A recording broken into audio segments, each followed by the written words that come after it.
నమస్తే. మనము భగవద్గీతని ప్రస్తుత పరిస్థితులకి ఎలా అప్లై చేసుకోవచ్చు? అసలు ఏం చెప్పారు మన ఉపనిషత్తుల్లో వాటిట్లో? అసలు ఏంటి శాస్త్రాలన్నారు? అసలు శాస్త్రాలంటే ఏంటి? శాస్త్రాలంటే ప్రస్థానత్రయం అంటే దాన్ని శాస్త్రం అన్నారు ముఖ్యంగా. అవేంటి? ఉపనిషత్తులు, తర్వాత బ్రహ్మసూత్రాలు, భగవద్గీత అన్నారు. అంటే ఏంటి? ఇంకా చెప్పింది ఏంటి వీళ్ళు? శ్రవణం, మననం, నిధిధ్యాస, సాక్షాత్కారం అన్నారు. అంటే ఏంటి? మొట్టమొదటిది ఏంటి? శ్రవణం అంటే ఏంటి? ఆ ప్రిన్సిపల్ని మనం అర్థం చేసుకోవాలి. ఎందుకు చెప్తున్నారు ఏంటి అనేది అర్థం చేసుకోవాలి. తెలుసుకున్న ప్రిన్సిపల్ని ఏం చేయాలి? కొంచెం ప్రాక్టీస్ చేసుకోవటం మొదలుపెట్టాలి. ప్రాక్టీస్ అంటే ఏం లేదు, విషయాన్ని సరిగా అర్థం చేసుకోవటం. అర్థం చేసుకునేది ఎవరు చేసుకుంటారో మన మనసు చేసుకుంటుంది. అంటే మన జీవితానికి ఇది అప్లై అవుతుందా కాదా అనే దాన్ని అవగాహన చేసుకుంటూ పోవాలి. చేసుకున్న తర్వాత ఏంటి? అది మనకి క్లిక్ అవుతుందన్నమాట. వండర్ఫుల్ కదా అని దాన్ని మనం ఆ స్థితిలో ఉండడానికి ప్రయత్నం చేయాలి. తర్వాత ఏం తెలుస్తుంది? సాక్షాత్కారం అనే పదం తెలుసు. సాక్షాత్కారం అంటే అది ఏమీ లేదు. సాక్షాత్కారం అంటే ఉన్నదంతా ఒక్కటే, ఆ ఒక్కటి ఎక్కడో లేదు, అది మనమే అనేటువంటి విషయం మన దృష్టికి అవగాహన కావటం తప్ప ఇంకొకటి ఏమీ లేదు. వీటికి వాడిన పదాలు ఏంటో తెలుసా? బీయింగ్ అన్నారు. బీయింగ్ అంటే ఎవరు? బికమింగ్ అంటే నేను అది కావాలి అనే భావం బికమింగ్. బీయింగ్ అంటే అది నేనే అని తెలియడం. తర్వాత ఇంకేం పదం వాడారు? Being, becoming. ఆ తర్వాత అబ్సల్యూట్ అన్నారు. ఆ తర్వాత ఇంకోటి ఏమన్నారు? ఇన్ఫినిట్ అన్నారు. ఆ తర్వాత భూమ అన్నారు. ఆ తర్వాత ఇంకా ఏమన్నారు? పరమాత్మ అన్నారు. ఆ తర్వాత భగవాన్ అన్నారు. ఆ తర్వాత బ్రాహ్మణ్ అన్నారు. ఇన్ని పదాల యొక్క అర్థం ఒకటే. ఇంకా ఏమన్నారు? నిర్గుణ నిరాకారం అన్నారు. అల్టిమేట్ అంటే ఏంటి? నిర్గుణ నిరాకారం అంటే ఈ పరమాత్మతత్వానికి ఏ గుణము లేదు, ఏ స్థితి లేదు, చలనం లేదు, ఏమీ లేదు, అచలం అనమాట. అలాంటి శక్తి ఒకటి ఉండడం అనేటువంటిది. ఉండడం ఉన్నది కూడా అనలా. మళ్ళీ ఉన్నది అంటే ఎట్లా ఉంది, ఎప్పుడున్నది, ఎక్కడున్నది, ఎప్పుడు వస్తుంది? ఈ వై అనేటువంటి క్వశ్చన్ వస్తుంది. ఇక్కడ ఆ వై అనేది చెప్పాల. ఉండడం అంతే, యాక్సెప్ట్ చేయి. ఎవరు యాక్సెప్ట్ చేయాలి? ఉండడం అనేటువంటి విషయం అవగాహన ఎవరికి వస్తుందో వాళ్ళు యాక్సెప్ట్ చేయాలి. ఎవరికి అవగాహన వస్తుంది? దాన్నే వాళ్ళు ఏమన్నారంటే ఉండడం ఉన్నదాన్ని సత్ అన్నారు. ఆ అవగాహనకు వచ్చేదాన్ని చిత్ అన్నారు. అంటే ఏంటి? సత్ చిత్ ఎందుకు వచ్చింది అసలు? ఇది ఆనందం కోసం అన్నారు. మళ్ళీ ఇక్కడ చాలా పదాలు ఉన్నాయి, చెప్తాను. ప్రజ్ఞానం బ్రహ్మ అంటే పరమాత్మతత్వం, అంటే బ్రహ్మ అంటే ప్రజ్ఞ అంటే జ్ఞానాన్ని మించిన స్థితి, జ్ఞానమే. రెండో మహావాక్యం ఏం చెప్పారు? తత్వ మసి అన్నాడు. అంటే అది ఇది నువ్వే అనేది రెండో పదం. తర్వాత ఇంకోటి ఏమన్నారు? అహం బ్రహ్మాస్మి అంటారు. అంటే అదెవరు? ఆ అహం ఎవరు? ఆ పరమాత్మతత్వం ఎవరు? నేనే అహం బ్రహ్మాస్మి. అంటే ఆ బ్రహ్మాస్మిని ఈ అహమే అనమాట. అయమాత్మ బ్రహ్మ అంటే ఆ ఒక్కటి తప్ప ఇంకొకటి ఏది లేదు అనేది సత్యం అన్నారు. మళ్ళీ ఇంకా ఏమేమి పదాలు ఇక్కడ వాడారు? సత్యం, జ్ఞానం, అనంతం బ్రహ్మ అన్నారు. సత్యం అంటే ఏంటి? ఉన్నది ఒకటే సత్యం. ఏంటి? ఉండడం అనేది సత్యం. సత్యం, జ్ఞానం ఏంటి? తెలియడం జ్ఞానం. సత్యం, జ్ఞానం, అనంతం బ్రహ్మ. అనంతం అంటే ఏంటి? తుది మొదలు లేనటువంటి స్థితి బ్రహ్మస్థితి అన్నాడు. తర్వాత ఇంకేం పదం వాడారు? అస్థి, భాతి, ప్రియం నామ రూపాత్మకం అన్నాడు. అస్థి అంటే ఏంటి? ఉండడం. భాతి అంటే ఏంటి? ఉండడం అనేటువంటి విషయం తెలియడం. దాన్నే కాన్షియస్నెస్ అన్నారు. అస్థి, భాతి, ప్రియం దేనికోసం ఉన్నది? ఆనందం కోసం ఉన్నది. అస్థి, భాతి, ప్రియం ఏమిటి? ఆనందం ఏంటి? నేనే శరీరం అనుకొని, నేనే ప్రపంచం అనుకుంటే నామాలు, రూపాలు. అంటే నేను ఒక ఆలోచన చేస్తాను, నా కంటి కింద అది కనపడుతుంది. నేను అది కాదు అనుకుంటే అంటే ఏంటి? నేను ఏమి చూస్తే నాకు అది కనపడుతుంది అనేటువంటి వాళ్ళు ఇప్పుడు పర్సనాలిటీ డెవలప్మెంట్స్లో వాటిట్లో వాడుతున్నారు కదా. దీన్ని కొన్ని వేల సంవత్సరాల నాడే వాడారు. అస్థి, నాతి, నామరూపాత్మికం అన్నాడు. అంటే ఏంటి? వీటన్నిటికీ అర్థం ఏంటి? కనపడకుండా ఉన్నటువంటి ఒక స్థితి ఉన్నది, ఆ స్థితి తెలుస్తుంది అన్నారు. తర్వాత ఇంకొక అర్థం కాని పదం ఏంటో తెలుసా? చాలామంది వాడతారు. కాన్షియస్నెస్ ఇవాల్వ్ కావాలి అంటారు. ఏంటి కాన్షియస్నెస్ అంటే? కాన్షియస్నెస్ అంటే ఏం లేదబ్బా, ఎరుక, అవేర్నెస్. తర్వాత నిన్న ఒక మేడం ఏదో చెప్తుంటే నిన్న ఒక టాక్లో విన్నాను. రెండు ఎరుకలు ఉన్నాయి అని గోలగోల ఆవిడ కూడా. రెండు ఎరుకలు అంటే ఏంటి? ఒక ఎరుక ఏంటి? నేను అనేటువంటి పరమాత్మతత్వం ఎక్కడున్నది? మన దగ్గరే ఉన్నది అనేది ఎరుక. రెండో ఎరుక ఏంటి? నేనే శరీరం, నాది తప్ప ఇంకొకటి లేదు అనేటువంటిది శరీరం. అందుకని చాలామంది ఏమన్నారు? నేను వేరు, నాది వేరు అన్నారు. నేను అంటే ఏంటి? లోపల ఉన్నటువంటి మన జ్ఞానం. నాది అంటే ఏంటి? ఆ జ్ఞానం తయారు చేసుకున్నటువంటి ఈ నామరూపాలతో ఉన్నటువంటి ప్రపంచం ప్రపంచం ప్లస్ నా శరీరం, తర్వాత ఇదే నేను ఇంకోటి కూడా ఏం తయారు చేసుకుంది, ఈశ్వరుని కూడా తయారు చేసుకుంది. అంతే కదా, నామరూపాలు లేని పరమాత్మ తత్వకి ఈశ్వరుడు విష్ణుమూర్తి ఎక్కడొచ్చి పడ్డారు? నిజం చెప్పాలంటేనబ్బా ఇవన్నీ కూడా మాటలు మాటలు మాటలు. అంటే ఏంటి, ఎవరికి ఏ భావం అర్థమైతే ఆ భాషలో రాసిపెట్టారు. తర్వాత ఇంకోటి, ఈరోజు ఇంకొక పదం నేను లాస్ట్ టైం కూడా చెప్తున్నాను, ఉదయం లేచి ఏ థాట్ వస్తే అదే థాట్ మనకు వస్తూ ఉంటుంది. ఇవన్నీ కూడా థాట్సే. ఏ థాట్ లోపల నుంచి బయటకు వస్తుందో, ఏ థాట్ ఎక్కడ కనెక్ట్ అవుతుందో అనేది మనకేం తెలియదు. ఆ థాట్సే చాలా ఆనందం కూడా, అంతే కదా. అందరు చెప్పేవన్నీ జస్ట్ థాట్సే.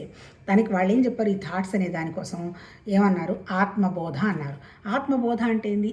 ఆత్మ అంటే జ్ఞానం, బోధ అంటే ఏంటి, అనుభవం.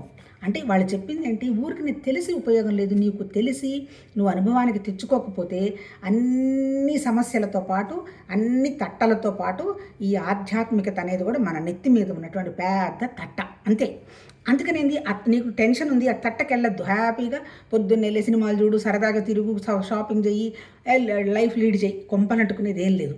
అలా కాకుండా ఎవరన్నా నువ్వు ధ్యానం చెయ్యి, లేదంటే నీకు ఆధ్యాత్మికత అది దాన్ని అంటించారంటే దాన్ని ప్రాక్టీస్కి తెచ్చుకునేటువంటి స్తోమత కనుక లేకపోతే అది పెద్ద తట్ట అవుతుంది. దాన్నే ఫిలాసఫీ అన్నారు. అంటే ఏంటి, ఆచరణ లేని దాన్ని ఫిలాసఫీ అనమాట. ఇప్పుడు మన ఋషులు చెప్పింది ఏంటి, ఆత్మబోధ అన్నారు. ఎవరు, మన శంకరాచార్య గారు తత్వబోధ అన్నాడు. తత్వం అంటే ఏంటి, అసలు మన బాడీ ఎలా వచ్చింది, నిజమా ఉందా లేదా ఏంటి, దాని గురించి సంబంధించింది తత్వం. 24 తత్వాలతో తయారైన శరీరం అని మనం చాలాసార్లు మాట్లాడుకున్నాం కదా. తత్వాలు అంటే ఏం లేదు, పంచభూతాలు, పంచకోశాలు, పంచకర్మేంద్రియాలు, పంచ జ్ఞానేంద్రియాలు, మనసు, బుద్ధి, చిత్తం, అహంకారం, 24 తత్వాలతోటి ఈ బాడీ మేనిఫెస్ట్ అయింది, అంటే ఎక్స్ప్రెస్ అయింది అని చెప్పున్నారు. అది తత్వం. సత్ అంటే తత్వం అంటే ఏంటి, అది సత్యం అనమాట. అంటే సత్యం అంటే ఏంటి, అది తెలుసుకోవటానికి అవగాహన ఉన్నటువంటి విషయం. తర్వాత ఆత్మబోధ అన్నాడు. ఆత్మ అంటే ఏంటి, మళ్ళీ ఇక్కడ మనం ఇప్పటిదాకా మాట్లాడుకుంది జ్ఞానం. బోధ అంటే ఏంది, అనుభవం. మళ్ళీ సాక్షాత్కారం అంటే కూడా అంతే. అంటే అల్టిమేట్ ఏంటి, ఆ ఉన్నది ఉన్న ఆ ఒకే ఒకటి నీ కాన్షియస్నెస్, నీ అవేర్నెస్, నీ ఎరుక, నీ స్ఫురణ, నీ జ్ఞానం ఎంతసేపటికి ఎలా ఉంది, నేను, నా శరీరం, నా ప్రాణం, మనసు కూడా చాలామందికి తెలిసే ఛాన్స్ లేదు. తెలిసింది ఒకటే, నా శరీరం, దీనికి పెద్దతనం వస్తుంది, దీన్ని ఇంకా నేను చాలా జాగ్రత్తగా కాపాడుకోవాలి, ఈ స్కిన్ టోన్ పోకుండా చూసుకోవాలి, మంచి ప్రోటీన్ ఫుడ్ తీసుకోవాలి, నేను ఎక్సర్సైజ్ చేయాలి. ఇంతే. మీరు ఎవరితోనన్నా మాట్లాడండి, అంతకంటే ఎక్కువ మాట్లాడేవాళ్ళు నూటికి ఎక్కడో ఒక్కళ్ళన్నా తగులుతారా లేదో తెలియదు. అంటే వాళ్ళ ఉద్దేశం ఏంటి, అంటే రోజు చూస్తూనే ఉన్నారు ఈ శరీరం అనేది మార్పులు చెందుతోంది. అంతే కదా, ప్రకృతి చిన్నప్పటిలాగా యవ్వనంలో లేవు, ఆ తర్వాత ఓల్డ్ ఏజ్లో లేదు, ఇంకా ప్రాసెస్ అవుతున్న కొద్దీ లేవు. మరి ఇన్ని మార్పులు జరుగుతున్నటువంటి విషయాన్ని కూడా మరి ఎందుకు అవగాహన చేసుకోలేకుండా ఉన్నాము? దానికి ఏంటి, నిన్న మాట్లాడుకున్నాం కదా, ఒక్కొక్క చాప్టర్లో ఒక్కోటి. అంటే ఏంటి, ధర్మాన్ని మనం పాటించటం లేదు అంటే సంస్కారాలు, పాపం, పుణ్యం. ఆ తర్వాత ఏంటి, ఇంకొంచెం ముందుకెళ్తే ఏంటి, జీవత్వంలోకి వెళితే సత్యం ఏంటి, అసత్యం ఏంది, ఇంకేమీ లేదు, ఉన్నది ఒకటే ఒక బీయింగ్, అది నేనేను. అందుకని వేరే భేదం లేదు కాబట్టి నేను టెన్షన్ పడాల్సిన అవసరం లేదు, కోరిక పడాల్సిన అవసరం లేదు అనేటువంటి విషయం తెలియకపోవడం అదొక పాపం అన్నాడు. ఆ తర్వాత ఎప్పుడైతే నీ మానసిక స్థితి నేను శరీరం అని ఎప్పుడైతే టెన్షన్ పడుతుందో అప్పుడు నువ్వు విచారణకు వెళ్ళే ఉద్దేశం లేదు, నువ్వు సత్యాన్ని అర్థం చేసుకునే స్కోప్ లేదు కాబట్టి అప్పుడు నువ్వు ఇంకా ప్యూరిఫై కాలేదన్నట్టు ఇంకొక యాంగిల్లో అన్నారు. ఇప్పుడు ఇంత అల్టిమేట్ చెప్పింది ఏంటి, ఇప్పుడు మనం మాట్లాడుకుంటున్నది ఏంటి, భగవద్గీత. ఇప్పుడు నేను చెప్పిందంతా ఏంటి, భగవద్గీతలో మనం ఇప్పుడు ఫిఫ్త్ చాప్టర్ మాట్లాడుకుంటున్నాము. ఆల్మోస్ట్ ఆల్ ఎండ్కి వచ్చాము. ఇక్కడ సమస్య ఏం చెప్తున్నాడు భగవద్గీతలో, ఫస్ట్ టాపిక్లో అర్జునుడి విషాద యోగం అన్నాడు. విషాదం దేనికి, నేను అని కూడా కదా, నాది, నా బంధువులు, నా ఆస్తులు, వాళ్ళు చచ్చిపోతారు, నా వల్ల కాదు, నేనేం చేయలేను బాబోయ్ అని కింద కూర్చున్నాడు అర్జునుడు. ఎందుకు, యుద్ధం చేయలేక కాదు, చేసే శక్తి ఉంది, కానీ చేస్తే వీళ్ళంతా పోతారేమో అని అహంకారం, నా వాళ్ళే ఏమైనా ఇబ్బంది పడతారేమో అని మమకారంలో ఉన్నాడు. దానికి భగవద్గీతలో ఏం మొదలుపెట్టి చెప్తున్నాడు, ఇప్పుడు ఇందాక మాట్లాడుకున్నాం కదా, ప్రస్థానత్రయం అంటే ఉపనిషత్తుల సారము అన్నీ తీసుకొని ఆ మహానుభావుడు, అందుకని మనం వ్యాస పూర్ణిమని చేసుకుంటాము.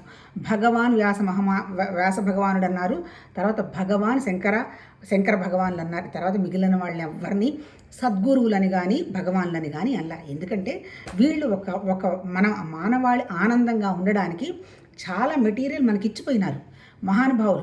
ఎవరు ఏం చెప్పినా ఈ ఉపనిషత్తుల్లో పట్టుకొని చెప్పిన వాళ్ళే తప్ప సొంతంగా ఏమీ లేవు. కాకపోతే ఏంటంటే కొంచెం డైల్యూట్ చేస్తే ఇంకొంచెం అర్థం అవుతుంది కదా అని కొంచెం మార్పులు చేసి ఉండొచ్చు.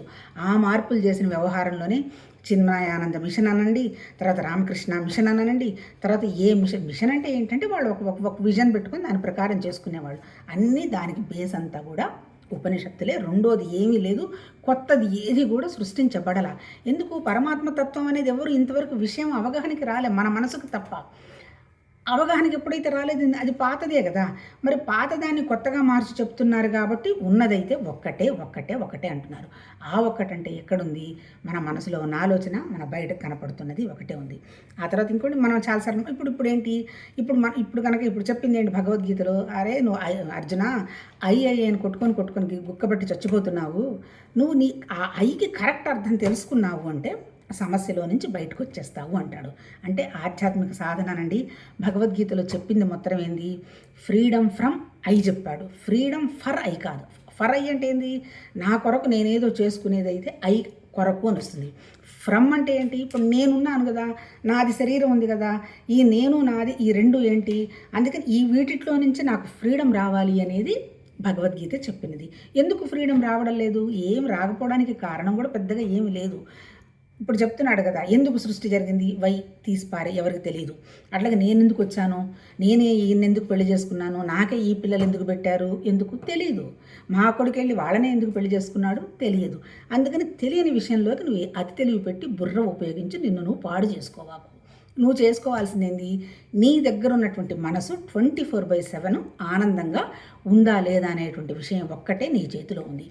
ఆ మనసే నువ్వు సృష్టించుకున్నటువంటి నీ శరీరాన్ని, నీ ప్రాణాన్ని, నీ మనసుని, నీ బంధువుల్ని, నీ విషయాల్ని, నీ కోరికల్ని కనుక దాటి గనక ప్రశాంతంగా కనుక ఉండింది అంటే అదే సాక్షితత్వం, అదే పరమాత్మతత్వం, అది నువ్వే.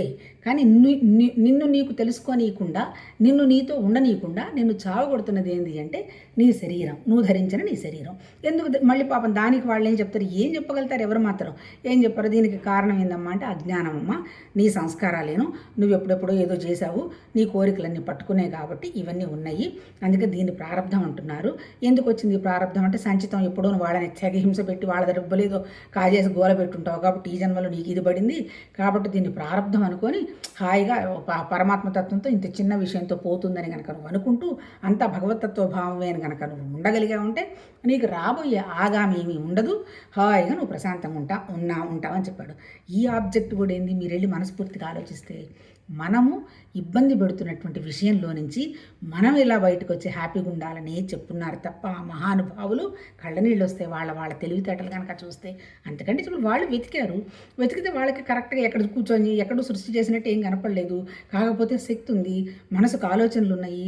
ఎవల్యూషనరీ థియరీలో చూసారా? విమానం కనిపెట్టారు, షిప్ కనిపెట్టారు, వైనాట్ కనిపెట్టింది ఏది? అవన్నీ ఎవరు కనిపెట్టారు? మన మనసే కనిపెట్టింది. మనసు అంటే ఏంటి? ఆ మనసుకున్నటువంటి శక్తి కనిపెట్టింది. ఆ మనసుకున్న శక్తి ఎలా కనిపెట్టగలిగింది? విమానం కనిపెట్టగలిగేవాడు నా బిడ్డ అన్నం తినిందా, నా కొడుకు స్కూల్కి వెళ్ళాడా, వాడికి క్లాస్ ఫస్ట్ వచ్చిందంటే ఆయన నేను విమానం కనిపెట్టగలిగి ఉండేవాడేనా? లేదు. అన్నీ వదులుకొని నాకు విమానం కనిపెట్టడం తప్ప ఇంకొకటి లేదు అని తన శక్తియుక్తులన్నిటి కూడా మనసు మీద పెట్టిన తర్వాత అది సాధించగలిగి ఉండేవాడు. అంతేకాదు మన వాళ్ళు అంటుంటారు, దీన్ని పడవల మీద కాళ్ళు పెట్టవాకమ్మ, ఒక పడవ మీదే పెట్టుంటుంటారు.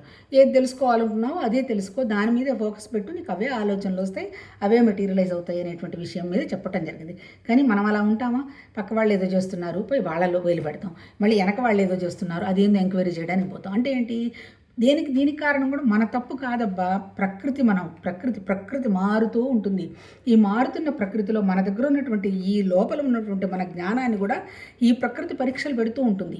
ఈ పరీక్షలు పెట్టాడు భగవంతుడు, భగవంతుడు ఏం పరీక్షలు పెట్టాడు అన్న అబద్ధం. మన నేచరే మన పరీక్షలు పెడుతూ ఉంటుంది. ఎందుకు? నీకు కాన్ఫిడెన్స్ ఉందా లేదా? నేను ఒకటి నమ్మాను, నాకు చాలా బాగుంది అనిపించింది, ఇది ఎంతమంది వచ్చా అందులో ఏముంది, చదివినంత మాత్రం నీకేం అనుభవం వస్తుంది, దిస్ దట్ అన్నారనుకో, అది నా అనుభవం, నీ అనుభవం కాదు కదా. నేను చదివినందువల్ల తెలుసుకుంటున్నందువల్ల నా మనసు స్థితి ఏంది అనేది ఎవరికి తెలుసు? స్థితి అంటే ఏంది? కండిషను. ఏంటి కండిషను? నేను శరీర స్థితిలో ఉన్నానా, ప్రాణస్థితిలో ఉన్నానా, మనసు స్థితిలో ఉన్నానా, పరమాత్మతత్వ స్థితిలో ఉన్నానా అనేటువంటిది గ్రహించాల్సిందేంటి? ఎవరికి వాళ్ళే. మళ్ళీ స్థితి బదులు ఇంకో పదం వాడారు, వృత్తులు అన్నారు. వృత్తులు అంటే ఆలోచనలు. నా మనసు వెళ్ళి నా అన్నమయ్య కోసం మీద నిలబడిందనుకో, నాకు అది కావాలి, ఇది కావాలి, ఆకలి వేస్తుంది, దాహం వేస్తుంది అనిపిస్తుంది. అదే ప్రాణమయ మీద వెళ్ళి పోయిందనుకో నా మనసు ఆకలి, మంచినీళ్ళు బాగుంటాయా, ఆ ఫుడ్ బాగుంటుందా లేదా అనిపిస్తుంది. అదే వెళ్ళి నా అన్నమయ్య మనం మనసు మీద మళ్ళీ మనసే వెళ్ళి మనసు మీద ఉందనుకో అప్పుడు ఏమనిపిస్తుంది, అహం ఆశ ఇది చేసినందువల్ల నాకేం వస్తుంది, లాభం వస్తుంది. ఇదే మనసు వెళ్ళి మళ్ళీ హృదయం మీద టచ్ అయ్యిందనుకో అప్పుడు ఏంది, ఏ ఆలోచన లేని స్థితి ఉన్నప్పుడు ఒక అనుభవం వస్తుంది. నేను మాట్లాడుకున్నాను కదా లాస్ట్లో ఏంటి, ఆనందమయం అన్నాడు. తర్వాత ఇంకొకటి ఏంటంటే మర్చిపోతూ ఉంటాం జస్ట్ ఇవన్నీ థాట్సే. ఆ థాట్ విన్నప్పుడు వండర్ఫుల్గా ఉంటుంది. అన్నీ ఇప్పుడు మొత్తం సృష్టి అంతా ద్వంద్వాలు, స్త్రీ పురుషుడు, భాగ్యవంతుడు పేదవాడు, ఆ తర్వాత తెలివి గలవాడు తెలివి తక్కువవాడు, అంతే కదా. ఇంకా ఇంకా ద్వంద్వాలు ఏమున్నాయి, అందంగా ఉన్నవాళ్ళు అందంగా లేనివాళ్ళు, అంతే కదా. కోపిష్టి కోపం లేనివాళ్ళు, మంచివాళ్ళు చెడ్డవాళ్ళు, అన్ని ద్వంద్వాలే. ఈ ద్వంద్వాలన్నింటినీ మన వాళ్ళు ఏమన్నారంటే, మళ్ళీ ఇందాక మనం మాట్లాడుకున్నాం కదా, అన్ని పేర్లే పాపం. సామాన్యమైంది పరమాత్మతత్వం అంటే ఏంటి, అది ఒక్కటే ఉన్నది, దాన్నే వన్నెస్ అన్నారు. మన దగ్గర ఉన్నది ఏంటి, వన్నెస్ ఉన్నది అనేటువంటి విషయం మనకు తెలియదు. మనం ఆ వన్నెస్ కంటే 100లో 99 విశేషాలు ఉన్నాయి అన్నాడు. విశేషాలు కదా, నేను పుట్టాను పెరిగాను, నా పిల్లలు, నా ఆస్తులు, నేను చెప్పడాలు, సెల్ ఫోన్లు, ఇదంతా విశేషాలు. మరి అక్కడ ఉన్నటువంటి సామాన్యానికి ఇవన్నీ ఏమున్నాయా, అవన్నీ ఏమి లేదు, ఓన్లీ వన్నెస్. ఆ వన్నెస్ ఎక్కడుంది, మన దగ్గరే ఉంది. కాకపోతే మనం ఏం చేసాము, అన్ని విశేషాలన్నీ తగిలించుకొని కూర్చున్నాం. ఇప్పుడు మనం చేయాల్సింది ఏంది, విశేషాలు వదిలించుకోవాలంటే నువ్వు వదిలించుకోగలవా, ఎట్లా వదిలించుకుంటావు, శరీరం ఉంది కాబట్టి ఆకలి వేస్తుంది, మనకు మనుషులు ఉన్నారు, వాళ్ళకి చేసి పెట్టాలి, ఆ తర్వాత మళ్ళీ ఎక్కడికన్నా పోవాల్సి వస్తే పోవాలి, అన్నీ నడవాలి. అందుకని నేను చెప్పారు, నువ్వు వన్నెసిన స్థితిలో ఉండి ఇదంతా సహజం అనేటువంటి విషయంగా చెయ్యమని చెప్పాడు. అందుకని చాలామంది వినండి, సహజ మార్గం అంటే ఏం లేదు, న్యాచురల్.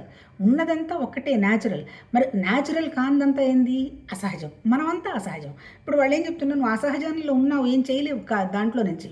కాకపోతే నువ్వు సహజ అవస్థలో ఉండి, అవస్థ అంటే స్థితి, ఆ స్థితిలో ఉండి అసహజాన్ని సహజంగా చూడడం ప్రాక్టీస్ చేసుకో. భగవద్గీత చెప్పింది కూడా అదే. మరి ఎట్లా ప్రాక్టీస్ చేసుకోవాలి, కృష్ణ భగవాన్ నా నుంచి కావడం లేదే అంటాడు. ఇందాక ఒకసారి మాట్లాడుకున్నది నిర్గుణ నిరాకారం, ఆ తర్వాత నిర్గుణ సాకారం అంటే ఏంటి, ఇప్పుడు ధ్యానం గీనం చేస్తుంటాం కదా, అంటే భగవతత్వం అనేది లోపలే ఉన్నదని భాగం. సగుణ సాకారం అంటే విగ్రహారాధన. అందరికీ ఒకే స్థితి ఉండదు కదా, ఒకేసారి మనసు పెట్టి ధ్యానం లోపలికి వెళ్ళి అంతా పరమాత్మతత్వం అని భావించాలంటే ఈ పైనటువంటి ఈ విషయాలన్నీ తగ్గాలి. అందువల్ల అవి మనసు నిలబడటం కష్టం. అందుకని నీ ముందు ఒక విగ్రహం పాడో పెట్టుకోనమ్మా, నువ్వు చేసుకుంటూ పో అని అప్పుడు ఈ రూపాలు నామాలన్నీ క్రియేట్ చేశారు. ఏంటి ఆ నామరూపాలు, బ్రహ్మ విష్ణు మహేశ్వరుడు. బ్రహ్మ సృష్టిస్తాడు, విష్ణుమూర్తి మెయింటైన్ చేస్తాడు, ఈశ్వరుడు లోపలికి కలుపుకుంటాడు. ఆ తర్వాత మళ్ళీ అమ్మవారిలో ఎంతమంది అమ్మవార్లు, అష్టలక్ష్ములు, 8 లక్ష్ములు. నీకు డబ్బు కావాలంటే లక్ష్మి, ధైర్యం కావాలంటే ధైర్యలక్ష్మి, విజయం కావాలంటే విజయలక్ష్మి, జ్ఞానం కావాలంటే జ్ఞానలక్ష్మి, దుర్గా, కాళి, ఇవన్నీ పెట్టారు. అంటే ఏంటి, ఇవన్నీ కూడా ఎందుకు పెట్టారు పాపం, మన మానసిక స్థితికి అనుగుణంగానే పెట్టారు. ఉన్నదంతా ఒకటే అది. అందుకని చెప్పిందంతా ఏంటి, మన భగవద్గీతలో చెప్పేయండి, ఎక్కడ చెప్పినా చాలాసార్లు మాట్లాడుకున్నాం. ఉన్నవి రెండు. ఒకటేంటి, నాది కనపడుతోంది, నాది ఎందుకుంది, నా ప్రాణం ఉండబట్టి ఉంది.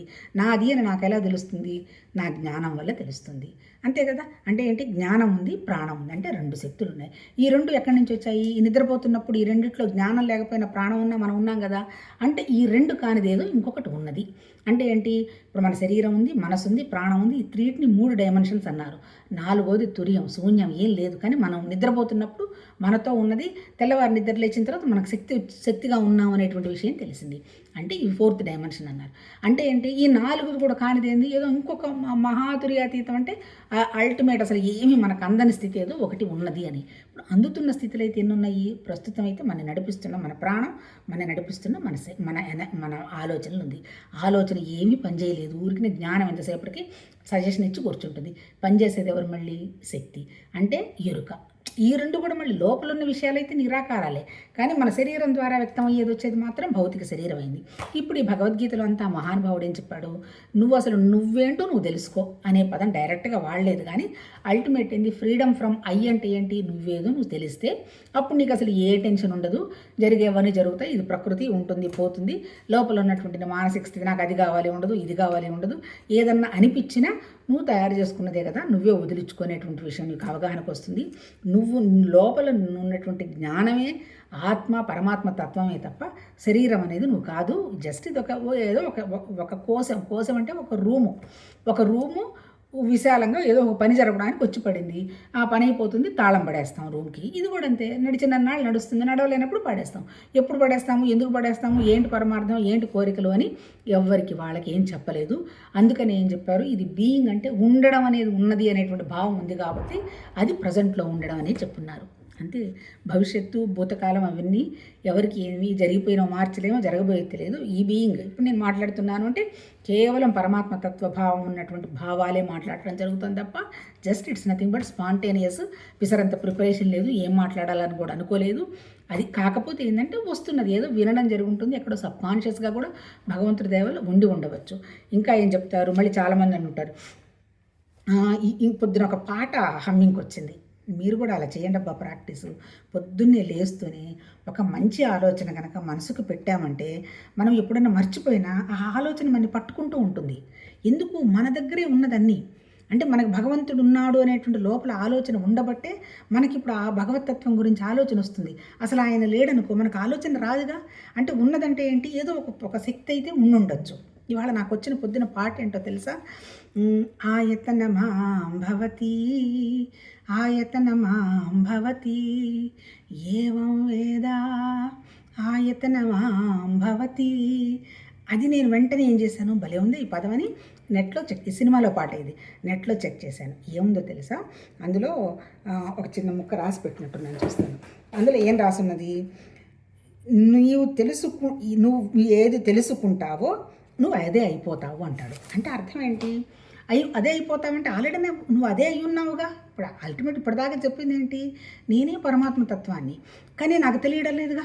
నేనేమనుకుంటున్నాను, ఐఎమ్ సో నేనేదో పని చేస్తున్నాను, నాకేదో హెల్త్ బాగుంది, నాకు హెల్త్ బాగాలేదు, పిల్లలు మంచోళ్ళు చెడ్డోళ్ళు లేదు, ఆస్తులు ఉన్నాయి వాళ్ళు తీసుకున్నారు, ఇదేగా మన గోల్ అంతా. కానీ ఇప్పుడు ఇక్కడ ఈ పదం చెప్పింది ఏంటి, ఆయతనమాం భవతి ఏవం వేద ఆయతనమాం భవతి అంటాడు. అంటే ఏంటి, నువ్వు ఏమనుకుంటావో అదే. అందుకని ఇప్పుడు మనం ఏం చేయాలి, మనని ఇబ్బంది పెట్టేవన్నీ మనం అనుకున్నవే కదా, అవేం చేయాలి, ఆ విండో ఓపెన్ చేసేసి నన్ను ఏది ఇబ్బంది పెడుతుంది అనుకున్నావో టిక్ టిక్ టిక్ టిక్ అని కొట్టి డిలీట్ చేసి పారేయాలి. సెలెక్ట్ డిలీట్ అంటే ఏంటి, నువ్వు తయారు చేసుకున్నవే కాబట్టి నువ్వు ఎప్పుడు అనుకుంటావో ఆ మాట అప్పుడు డంగని వెళ్ళిపోతాయి. ఈ వెళ్ళిపోవడంలో కూడా ఏంది, మళ్ళీ భౌతికంగా వదలమని చెప్పలే. మళ్ళీ ఇక్కడ ఇంకొక భౌతికంగా ఎట్లా వదలాలి, జస్ట్ మానసికంగానే అంటే నువ్వే పరమాత్మతత్వం. ఈ చిట్టి మనసు ఇవన్నీ తయారు చేసుకుంది, ఈ అనవసర విషయాలన్నీ ఈ చిట్టి మనసుని నువ్వే డిలీట్ చేయాలి. మళ్ళీ ఇప్పుడేదో మర్చిపోయినాను ఒక విషయం, మళ్ళీ వెంట ఇప్పుడు వస్తుంది. ఇప్పుడు ఇక్కడ నిన్న మాట్లాడుకున్నాం కదా, చిత్తాకాశం భూతాకాశం చిదాకాశం అని. మళ్ళీ మార్నింగ్ థాట్లో ఒకటి అనిపించింది, చిత్తాకాశం అంటే ఏంది, చిత్తాకాశం అంటే దైవమే, దివ్యం అన్నాడు. కృష్ణుడు ఏమన్నాడు, కృష్ణ భగవాను, నా జన్మ దివ్యం, నీ జీవత్వానికి సంబంధించింది అన్నాడు. దివ్యం అంటే ఏంటి, కాంతి, జ్ఞానం ఎక్కడుంది, మన మనసే కదా. మనసు వెళ్ళి పరమాత్మతత్వం అనుకుంటే జ్ఞానం, మనసు వెళ్ళి నేనే శరీరం నేనే ఇదనుకుంటే టెన్షను. అందుకని ఇప్పుడు ఏమనుకోమన్నాడు, భూతాకాశం చిత్తాకాశం చిదాకాశం అన్నాడు. భూతాకాశం అంటే మన శరీరం. ఇప్పుడు మన లాస్ట్ టైం కూడా ఇప్పుడు మాట్లాడుకున్నాం, మన దుఃఖాలు కూడా ఏంది, ఆది భౌతికం ఆది దైవికం ఆధ్యాత్మికం అన్నాం. ఆది భౌతికం అంటే ఏంటి, శరీరం, దానికి సంబంధించిన బాధలు కష్టాలు ఉంటాయి. ఇప్పుడు నువ్వు ఆ శరీరం స్థితి కొంచెం దాటావనుకో, అప్పుడు నువ్వు ఎక్కడికి వస్తావు, చిత్తాకాశానికి వస్తావు. చిత్తాకాశం అంటే ఏంటి, నీ మనసు ఏదైనా టెన్షన్ పెట్టింది, ఏదైనా అనిపించింది, అప్పుడు వెంటనే నీ ప్రాబ్లం ఏం చేస్తావు, భూతాకాశానికి తోసేస్తావు. ఏంటి, ఆఫ్టర్ ఆల్ ఇదంతా దాన్ని ఏమంటారు, జస్ట్ టెంపరీ, దీని గురించి నేను పర్మనెంట్గా దుఃఖపడాలా, డిలీట్ చేసి పడేసాంపో, మనసులో ఎప్పుడో పోయింది, దీని గురించి నాకు లేదు అంటావు. ఎప్పుడైతే నువ్వు డిలీట్ చేసావు, నువ్వు ఏ స్థితిలో ఉంటావు, చిదాకాశ స్థితిలో ఉంటావు. చిదాకాశం అంటే ఏంటి, తుది లేదు మొదలు లేనటువంటి ఆకాశ స్థితి, అదే పరమాత్మ తత్వస్థితి. పరమాత్ముడికి భగవంతుడికి ఏమైనా దుఃఖాలు కష్టాలు కోరికలు ఉన్నాయా, ఈ కోరికలు దుఃఖాలు కష్టాలని ఎవరికి, మనకి జీవత్వానికే కదా. ఇప్పుడు కృష్ణ భగవాన్ కూడా శరీరాన్ని ధరించిన మనిషే, కానీ ఆయన ఏమన్నాడు, అసలు ఇవన్నీ ఏమి లేవయ్యా, నువ్వు ఊరికిన దుఃఖపడుతున్నావు, ఇట్స్ నథింగ్ అని చెప్పారు. కాకపోతే వాళ్ళ గురించి ఏం చెప్పాలి, వాళ్ళని ఏమన్నారు, అవతారాలు అన్నారు. ఎందుకు, ఒక మనిషి ఇప్పుడు నేను కళ్ళు మూసుకొని కూర్చొని ఉన్నాను, ఏదో నాకు ఒక శక్తి వచ్చి ఇదిగో నీకు ఇది వచ్చింది అని అన్నాం అనుకో, భయపడతాం, ఎక్కడ నమ్ముతాం మనం. అందుకని మనలాంటి మనిషి మనకి ఏదైనా బోధిస్తున్నారనుకో, అప్పుడు వాళ్ళు చెప్పింది ఓహో వాళ్ళు కూడా చేశారు కాబట్టి ఏం జరగదులేని మనం ఉంటాం. ఎందుకు చెప్పాలంటే కొన్ని సంవత్సరాల నాటి ధ్యానం చేద్దామంటే కూర్చుంటే ఏదో భయం అనిపించింది. అంటే ఎక్కడికో శరీరం వెళ్ళిపోయినట్టుంది. ఓహో! అప్పుడు గురువు విలువ తెలిసింది. ఎందుకు? వాళ్ళు చెప్తారు. గురువు అంటే ఎవరు? నీకు గురు చూపిస్తాడు. అందుకని నువ్వు ఏం చేద్దాం అనుకున్నా ఒక గురువుని ఆశ్రయించుకొని చెయ్యమన్నాడు. మళ్ళీ గురువుకు బానిసగా మారకూడదంటాడు మళ్ళీ వాళ్ళే. ఎందుకు? అది కూడా మళ్ళీ ఆ గురువుకు బానిసగా మారితే కూడా పశువులన్నట్టు అంటాడు ఉపనిషత్తుల్లో. ఎందుకు పశువులంటే అహంకారం. మనం ఎప్పుడైనా దేనికైనా అతుక్కున్నామంటే కారణం ఏంటి? అహంకారం, మమకారం. అంటే ఈవెన్ ఆధ్యాత్మికతకి మనం అతుక్కున్నా అహంకారం, మమకారమే. అంటే ఈవెన్ భగవతత్వానికి సంబంధించిన విషయం కూడా మన మనసు మీద ఎక్కువ ముద్రలు పెట్టకూడదు. అంటే జస్ట్ లైట్గా సాగిపోవాలి. ఎప్పుడైతే లైట్గా సాగిపోతుందో దాన్నే స్పాంటేనియస్ అంటాడు. దాన్ని ఇంకోటి కూడా పదం ఉంది, భయంటది ఆటోమేటిక్ అంటారు. అంతే కదా. అంటే ఇది మనం ప్లానింగ్ పెట్టాము అంటే అర్థం ఏంటి? నేను 20 రోజుల తర్వాత ఎక్కడికో పోతాను అని ఒక ప్లాన్ చేస్తున్నాము. పోతామో పోమో ఎవరికి తెలుసు, జస్ట్ ఏదో అనుకున్నాము. పోయినా ప్రాబ్లం లేదు, పోకపోయినా ప్రాబ్లం లేదనేటువంటి విషయం మన మనసుకుంది, ఏ టెన్షన్ ఉండదు. కానీ అక్కడ మనం ఏం చేయాలి అని అన్ని విషయాలు ఊహించుకొని అక్కడేదో బోలెడు లాభం వస్తుందని అన్ని ప్లాన్లు పెట్టాము, పోలేదు, టెన్షన్ పడతాం. అందుకని ఏంటి? ఎప్పుడైతే నువ్వు భగవతత్వంలో ఉంటావో ఏం జరిగినా జస్ట్ స్పాంటేనియస్, ఆటోమేటిక్ అంటాడు. అందుకని ఇప్పుడు ఇక్కడ చెప్పింది ఏంటి? ఏ విషయమైనా నువ్వు భూతాకాశానికి తోసిపారే నీ చిత్తాన్ని భూతాకాశానికి తోసేసావంటే హ్యాపీగా చిదాకాశంలో ఉంటావు అంటాడు. అట్లా ఇప్పుడు ఇందాక చెప్పింది ఏంది? నువ్వు ఏ స్థితి అనుకుంటే ఆ స్థితి అనుకుంటారు. తర్వాత మళ్ళీ ఇంకొకళ్ళు కూడా నిన్నేదో ఈ కుండలిని అని, తర్వాత ఇప్పుడు ఈ మొత్తం మనకి నాడులతో తయారైందే కదా శరీరం. సూర్యనాడి, తర్వాత చంద్రనాడి, ఇళ, పింగళ, తర్వాత సుష్మా అంటుంటారు కదా. ఇప్పుడు ఇందాక పొద్దున కూడా ఏదో విషయం వింటున్నప్పుడు నాకు అనిపించింది అనమాట. అంటే సూర్యుడు కూడా నిజంగా కదలడట. అంటే కదిలేదంతా కూడా ఏంటి అంటే చంద్రత్వమే కదులుతుంది అంటాడు. అందుకని చంద్రుడిని మన మనసుతో పోల్చారు. సూర్యుడు వచ్చాడేంటి అగ్నితత్వం అన్నమాట. అంటే అది కూడా కదలకుండా ఉంటుంది, కానీ చంద్రుడు కదులుతాడు.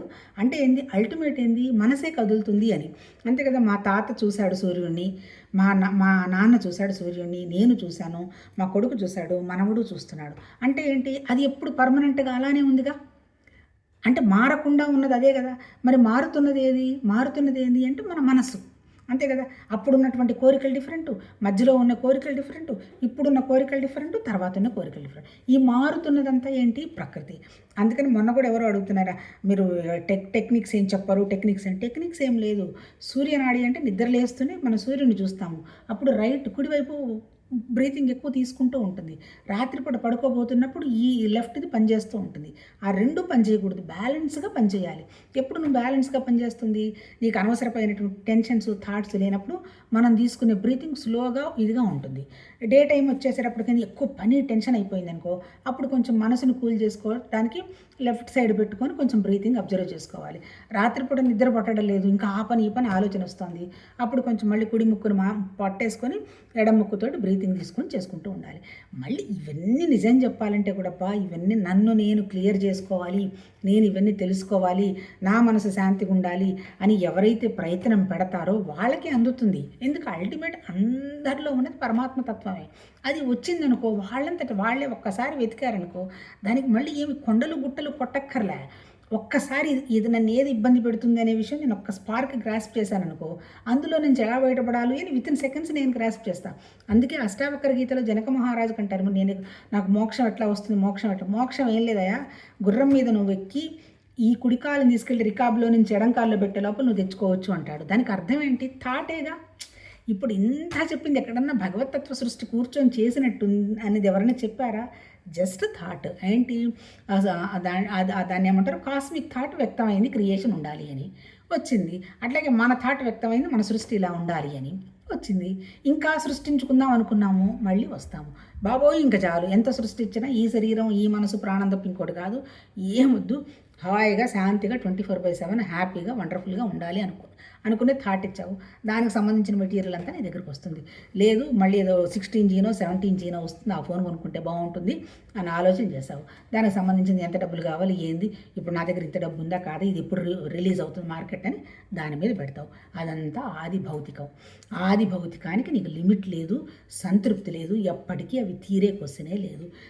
అది ఎవరికి తెలుస్తుంది? అది ఆది దైవికం గ్రహించింది అంటే, ఈ ఆది దైవికం అంటే ఏం లేదు, మన మనస్సు, మన జ్ఞానం, మన కాంతి. భగవంతుడు ఎక్కడో లేదు, ఆ జ్ఞానము కాంతి మనలోనే ఉంది. ఆ కాంతి కనుక మనం గ్రహించిందంటే వాటికి ఎంత విలువ ఇవ్వాలో అందిస్తూ ఈ ప్రపంచంలోనే ఉంటూ వాటిని అంటుకోకుండా మనం పరమాత్మ తత్వంలోనే ఉంటాము అని భగవద్గీత చెప్పింది.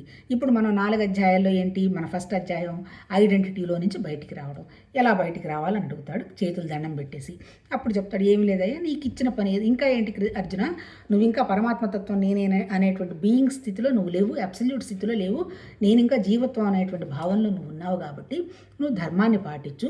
నీకు ఇచ్చిన ఏ పనైనా భగవంతుడు నీకు ఇచ్చినటువంటి అవకాశంగా, భగవంతుడు అంటలేదు భగవతత్వం నీకు ఇచ్చిన అవకాశంగా భావించి దండం పెట్టుకొని ఒక యజ్ఞంలాగా ఒక పూజలాగా చేసుకుంటూ పోయినావు అంటే దానివల్ల నీకు వచ్చే లాభం ఏంది? కర్మ వల్ల నీకేం మోక్షం రాదు, నీ మనసు నిశ్చలమవుతుంది. నీ నిశ్చలమైన మనసు నువ్వు దేని మీద మనసు పెడితే దాన్ని పట్టుకోగలుగుతావు. అలాగనగా నువ్వు చేసుకుంటూ పోయినావు అంటే నీకు దగ్గర ఉన్నటువంటి నీ కర్మ నీ జ్ఞానం కూడా వదిలిపోతాయి. అవి కూడా అంతే కదా. ఇప్పుడు జ్ఞానం చదవాలి చదవాలి చదవాలి, ఏం చదివినా ఉండేది అదే. ఇంతకంటే ఇంక మీరు ఏ పుస్తకమైనా చదవండి, విష్ణుమూర్తి పుస్తకాలు చదవండి, అమ్మవారి పుస్తకాలు చదవండి, పురాణాలు చదవండి, ఏం చదివినా సరే మన బుద్ధికి పదును పెట్టుకోగలిగితే మాత్రమే మనకు అవి అర్థం అవుతాయి, లేకపోతే నీకు అర్థం కావు. ఇప్పుడు ఎందుకు మనకి అష్టాదశ ఈ అదే వ్యాస మహాముని భగవద్గీత రాశాడా, అదే వ్యాసమును అష్టాదశ పురాణాలు కూడా రాశాడు. నాకు పురాణాల్లో ఎక్కడ ఒకటి అర కథ చెవులకు వచ్చినప్పుడల్లా భలే నవ్వు వస్తుంది. అది మీకు కూడా కొంచెం బుద్ధి పెడితే వస్తుంది అనుకుంటా. ఇప్పుడేంటి, ఈశ్వరుడు అమ్మవారిని పట్టుకొని ముక్కలు ముక్కలుగా కొడితే 18 ఏరియాల్లో పడింది అమ్మవారు. ఆ కామాఖ్యలో పడింది అస్సాంలో, అక్కడేమో యోనికి పూజ చేస్తారు. అట్లాగే శ్రీశైలంలో ఒక ముక్క పడింది, అట్లాగే ఉజ్జయినిలో ఒక ముక్క పడింది. ఇది అంటారు. మరి ఇదే అమ్మవారు భారతదేశంలో పట్టం ఏంటి? అమ్మవారు ప్రపంచమంతా అమ్మవారే కదా. మరి ఈ ముక్క వెళ్ళి అక్కడ నదులు ఉన్నాయిగా. ఇప్పుడు నదులు ఒక మన భారతదేశంలో ఒక గంగా నదే పవిత్రమైనదా? ఇప్పుడు అమెరికాలో నదులు లేవా? పాకిస్తాన్లో నదులు లేవా? అంటే ఏంటి, ఇదంతా పాపం మన ఋషులు మన మన మన మనస్సు ఎక్స్పాండ్ అవ్వడం అనేటువంటి పాయింట్ మీద మన హృదయం ఎక్స్పాండ్ అయ్యి అట్లా పోయి స్నానం గీనం చేసి ఒక మంత్ర జపం చేసి 4గురికి దానాలు చేసుకొని వస్తే మన ప్రాణశక్తి పెరుగుతుంది.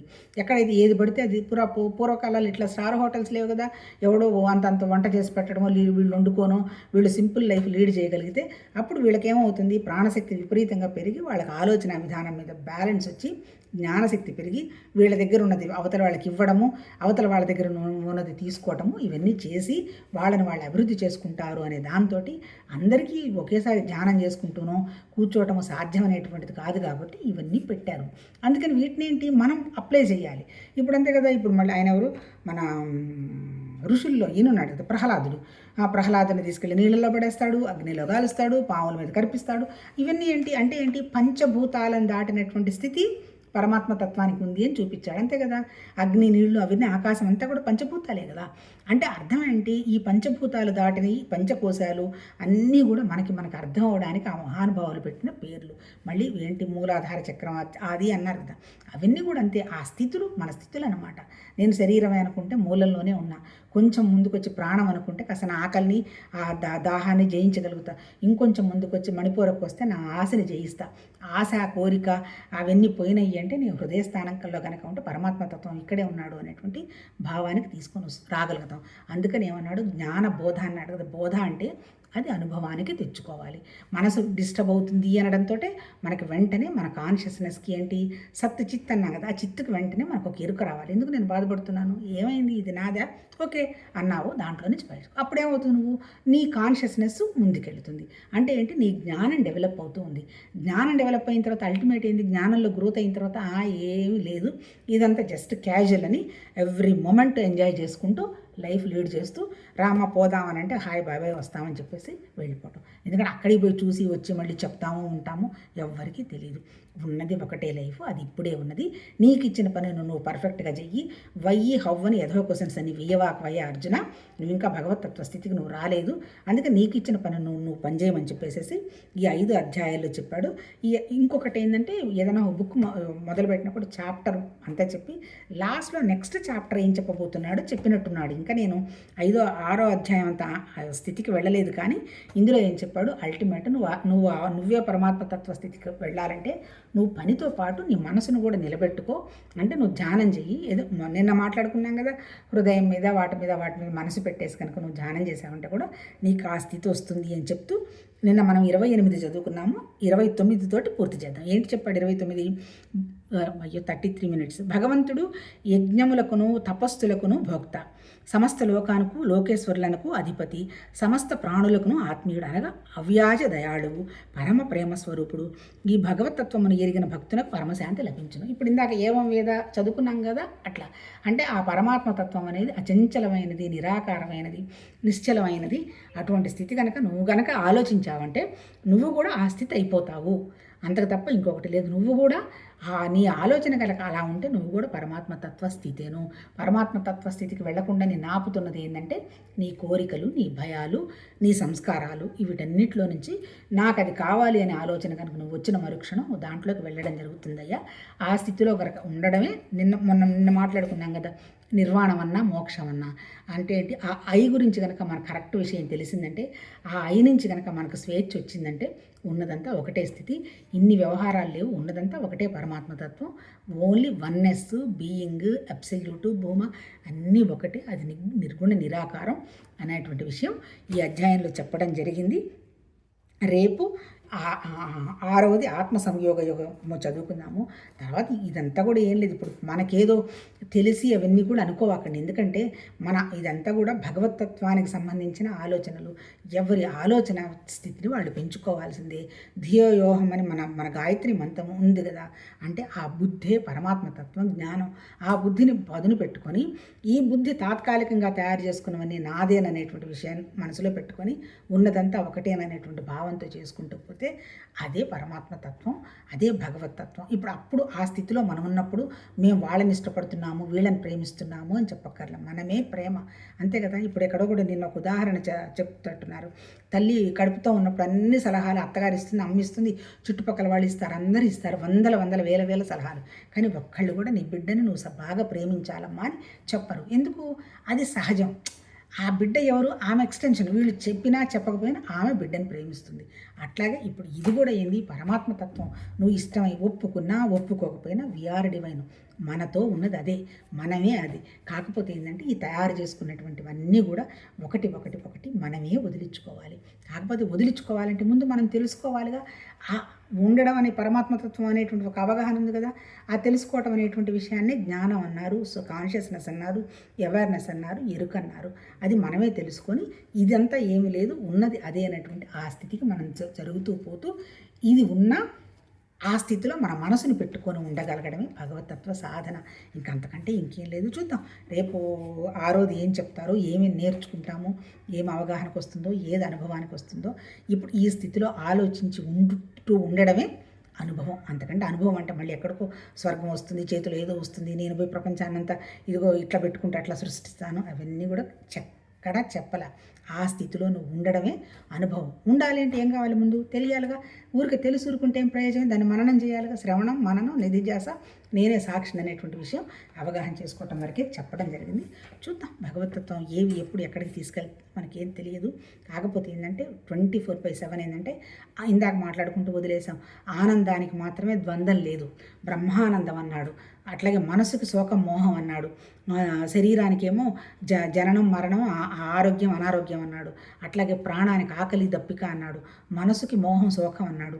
బుద్ధికి ఏం చెప్పాడంటే సక్సెస్ నాకు బ్రహ్మాండంగా వచ్చింది గొప్ప, అయ్యో నాకు రాలేదే అని బుద్ధి ఫీల్ అవుతుంది.